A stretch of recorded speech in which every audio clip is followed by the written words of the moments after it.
कर सकते हैं।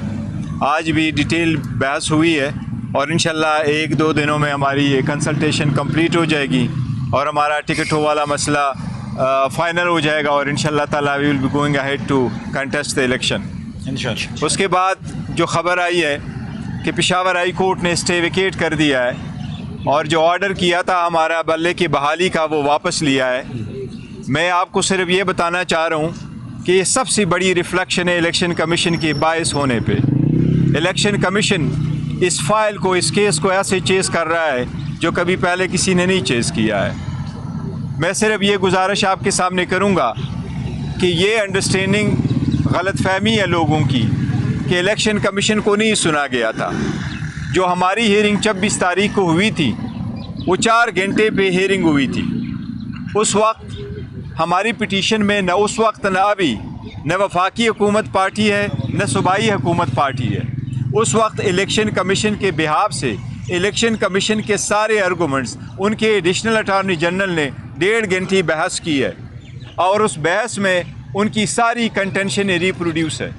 उस जजमेंट को डिफेंड कर रहा था वफाकी हुकूमत के बिहाफ से वफाकी हुकूमत का नुमाइंदा एडिशनल अटॉर्नी जनरल जिसकी हाज़िरी लगी है। उसके बाद इलेक्शन कमीशन ने उस आर्डर को कभी इम्प्लीमेंट नहीं किया था। यह पहली मरतबा मैंने देखा है कि एक आईनी इदारा हाई कोर्ट जाता है और कहता है कि स्टे वेकेट करो, उससे कबल कि उस आईनी इदारे ने उस स्टे को इम्प्लीमेंट किया हो। इंस्टेड इलेक्शन कमीशन ने एक नया शेड्यूल इशू किया था कि आपकी जो रिज़र्व सीट्स की स्क्रूटनी है हम इसको 13 तारीख तक लेके जाएंगे। मैं समझता हूँ कि PTI से बल्ला लेना इस लेजिटिमेसी का बहुत बड़ा क्वेश्चन आएगा आपके इलेक्शन का। 227 रिज़र्व सीट आप हमसे नहीं ले सकते। आप बल्ला लेंगे तो आपके इलेक्शन को दुनिया कभी रिकॉग्नाइज नहीं करेगी।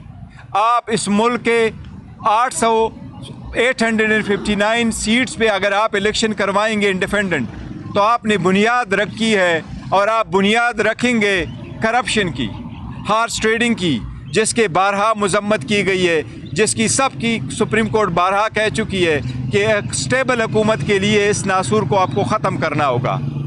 मैं समझता हूँ कि ये डिसीजन उजलत में दी गई है, लेकिन हम इंशाअल्लाह ताला इसके ख़िलाफ़ आज ही फ़ैसला करेंगे। हम सुप्रीम कोर्ट ही जाएंगे इंशाअल्लाह ताला और जितनी जल्दी सुप्रीम कोर्ट इसका फ़ैसला करेगी ताकि स्टेबिलिटी भी आ जाए और ये वाज़े हो जाए कि कौन सी पार्टीज़ इस इलेक्शन में पार्टिसिपेट करेगी। क्योंकि सुप्रीम कोर्ट तो कह चुकी है कि एक पॉलिटिकल पार्टी से उसका निशान लेना उस पॉलिटिकल पार्टी के डिसोल्यूशन के मुतरादिफ है। तो सुप्रीम कोर्ट से दरख्वास्त है इंशाअल्लाह कल ही हम आपके अदालत आएंगे, मेहरबानी फरमा लें और जल्दी से हमें भी सुन लें। साहब ये बताइएगा कि अब तो बला फिर वापस हो गया, जो आपके उम्मीदवार हैं ज़ाहिर है आपने कल कहा कि हम आम सिंबल पर भी इलेक्शन लड़ सकते हैं, लेकिन एक ओपिनियन ये आ रही है कि जो आपके उम्मीदवार अब इलेक्शन लड़ेंगे वो अलग-अलग इंतखाबी निशान पर इलेक्शन लड़ेंगे।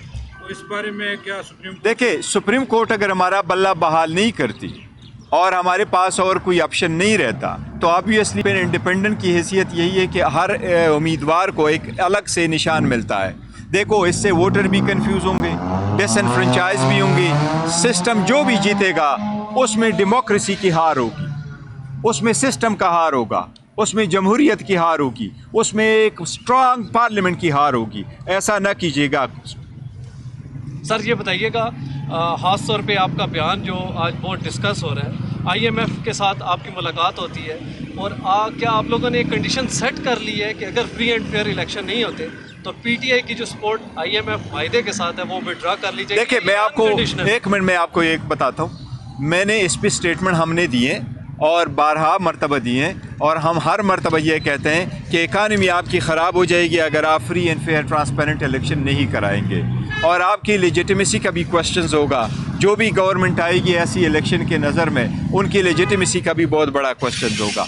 कल की स्टेटमेंट जो नुसरत जावेद साहब से मंसूब है, नहीं कल मेरी मीटिंग हुई है IMF से, उससे पहले मेरी ज़रूर मीटिंग हुई थी। कल जो मीटिंग ये कह रहे हैं मेरी कोई मीटिंग नहीं हुई IMF से। कल मेरा इंटरेक्शन इंटरनेशनल मीडिया के साथ था, न हमने IMF को कल डिस्कस किया है न उसके स्टेटमेंट के से रिलेटेड कोई स्टेटमेंट दी है। तो ये स्टेटमेंट है जो स्टेटमेंट है ये नुसरत जावेद साहब की, ये मैं समझता हूँ गलत है, सही नहीं है, क्योंकि कल ना मेरी मुलाकात हुई है, ना हमने कोई ऐसी स्टेटमेंट दी है, ना हमने ये कहा है कि हम अपना जो सपोर्ट है वो वापस लेंगे। हमने ये नहीं कहा। हम कहते हैं इकानमी को बेशमूल IMF के प्रोग्राम को नुकसान पहुँचेगा जब मुल्क में जमहूरियत नहीं होगी। जब आप खरीदो फरोख्त खुद पार्लियामेंट के अंदर करोगे तो आप इकानमी को कैसे स्टेबल करोगे? 80% सपोर्ट वाली पार्टी बाहर होगी, 20% सपोर्ट वाली पार्टीज़ और उनकी ज़ीरो क्रेडिबिलिटी के साथ जब पार्लियामेंट में होगी तो ये बहुत बड़ा नुकसान होगा। ऐसी जमहूरियत नहीं सुन सकता। ये हमारी पॉलिसी स्टेटमेंट है। नुसरत जावेद की स्टेटमेंट आज समझता हूँ कि वो एक सीज़न जर्नलिस्ट है, उसको चाहिए था स्टेटमेंट करने से पहले उसकी वो तस्दीक करते या एटलीस्ट हमें कॉल कर देते तो हम भी उनको कहते कि हमारी कोई मीटिंग नहीं हुई। सर खान साहब पे आज एक और चार्ज फ्रेम हो गया, किस तरह से आप इन सारी चीज़ों को डिफेंड करते हैं? देखिए ये सारे पॉलिटिकल विक्टिमाइजेशन है। मैंने हिस्ट्री में पहली मरतबा देखा कि इलेक्शन कमीशन वहाँ से चल करके इतने हार्ड टाइम में आकर के सिर्फ आप इंडाइट करा रहे, ये पॉलिटिकल विक्टिमाइजेशन है। दुनिया को दिखाना है मैंने इंडाइट कर लिया, लेकिन याद रखना आप खान साहब पे और कितनी इंडाइट लगाएंगे? आप पे अवाम इंडाइट कर चुकी है चोरी का, और इंशाल्लाह 8 फरवरी को आप सजावार होंगे। ये बताइएगा कि सुप्रीम कोर्ट भी अगर बल्ले को रिस्टोर नहीं करती, उसके बाद जाहिर आज़ाद ही लड़ेंगे आपके उम्मीदवार जो हैं, तो क्या आप क्या कंसिडर करेंगे आप आज़ाद उम्मीदवार आपके जो हैं? देखिए हम बॉयकॉट की तरफ हम किसी सूरत नहीं जाएंगे। हम सुप्रीम कोर्ट से भी इस्तिदा करेंगे कि ज़रूरी नहीं अगर आप खामखा इस बल्ले में कोई ख़ास बात है आप हमें कोई और निशान देते हैं। कानून यही है कि पॉलिटिकल पार्टीज़ और उनके जो कैंडिडेट्स हैं उनके पास एक कॉमन सिंबल होना चाहिए, एक ही सिंबल होना चाहिए, चाहे वो हमारा जो भी है वो सिंबल होना चाहिए पॉलिटिकल पार्टी के साथ। और आप अगर रिकॉल करना चाहते हैं ये रिकॉल नहीं कर सकते। मुझे कभी यकीन है कि सुप्रीम कोर्ट इसको, वैसे भी ये मैटर रिजॉल्व होना ही था सुप्रीम कोर्ट में, सुप्रीम कोर्ट इस मैटर को ऐसे जाने नहीं देगी। ये जमहूरियत के आने वाले, मैं समझता हूँ कि ऑन बिहाफ ऑफ और फ्यूचर, चिल्ड्रंस फ्यूचर, ये हमारी एक ऑब्लिगेशन है जमहूरियत को इस्तेकाम देने के लिए। मैं नहीं समझता सुप्रीम कोर्ट कभी भी इस बात को कंसिडर करेगी कि इलेक्शन से हमसे जो इलेक्शन का सिंबल है वो वापस लिया जाए। मैं इतना कभी आपको कह सकता हूँ कि मुझे अल्हम्दुलिल्लाह मोर देन 90% यकीन है सुप्रीम कोर्ट हमारा बल्ला रिस्टोर करवाएगी। अगर फॉर एग्जांपल नहीं करती तो अगर फॉर वट एवर रीज़न नहीं भी करती फिर भी हम इलेक्शन में तो जाएंगे, लेकिन ये जमहूरियत का नुकसान होगा। ये देखो हार्स ट्रेडिंग की बुनियाद होगी। ये मैं समझता हूँ जितना नुकसान आप करें इकानमी का उसका होगा। अगर आप लाहौर की मिसाल ले लें, वहाँ आपकी कितने सीटें हैं? 14 आपकी नेशनल असम्बली की सीट्स हैं। वहाँ ऑलमोस्ट 28 आपके पास जो सीट्स है वो प्रोविंशियल असम्बली के हैं। एक सीट पे आपके जो 5-5, 6-6 कैंडिडेट लड़ रहे होंगे, तो 100 निशानात पे आप इलेक्शन लड़ रहे होंगे, तो लोग भी कंफ्यूज होंगे, पार्टियां भी कंफ्यूज होगी, हमारा वोटर सपोर्टर कंफ्यूज होगा। तो आपने एक पॉलिटिकल प्रोसेस से एक पॉलिटिकल पार्टी को इनडायरेक्टली ऑलमोस्ट निकाल दिया, जो कि इलीगल है, मैं समझता हूँ। Sir on a lighter note आपके साथ जो है वो कोर कमेटी के और मेंबर्स की मीटिंग चल रहा है। अगर बैट का निशान जो है वो नहीं, तो फिर कोई दूसरा निशान क्या हो सकता है? देखो दूसरे निशान पे तो देखेंगे, लेकिन क्या अगर हमसे निशान लिया जाता है वो प्लान बी तो ज़रूर होगा, हम कंसिडर करेंगे।